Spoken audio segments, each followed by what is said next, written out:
délivrés de la puissance de la chair et du monde.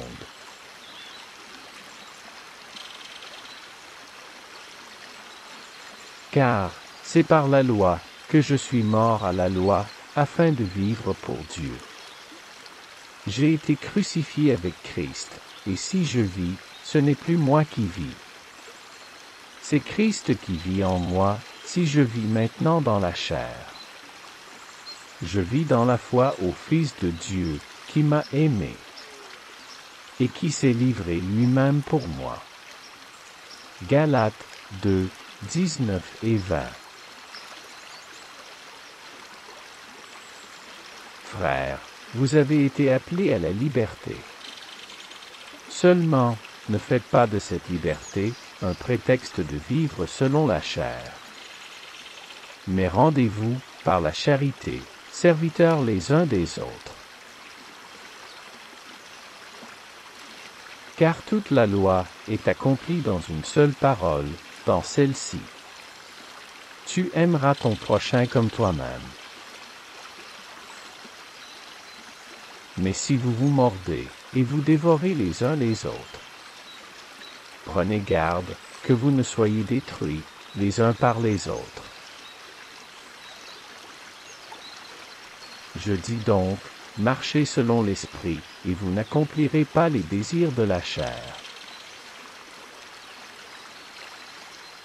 Car la chair a des désirs contraires à ceux de l'esprit, et l'esprit en a de contraires à ceux de la chair. Ils sont opposés entre eux, afin que vous ne fassiez point ce que vous voudriez. Si vous êtes conduits par l'esprit, vous n'êtes point sous la loi. Or, les œuvres de la chair sont manifestes.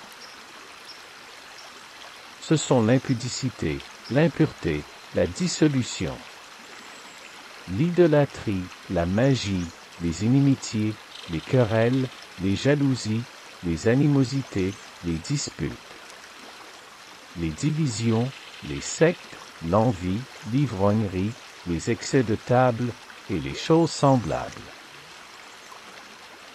Je vous dis d'avance, comme je l'ai déjà dit, que ceux qui commettent de telles choses n'hériteront point le royaume de Dieu.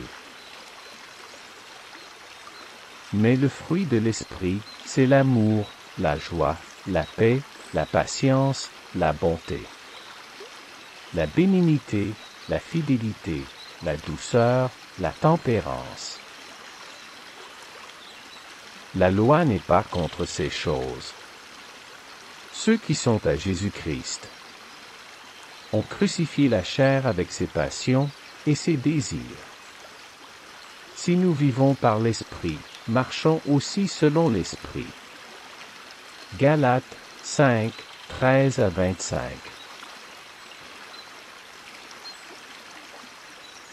Délivrés de la puissance de la chair et du monde.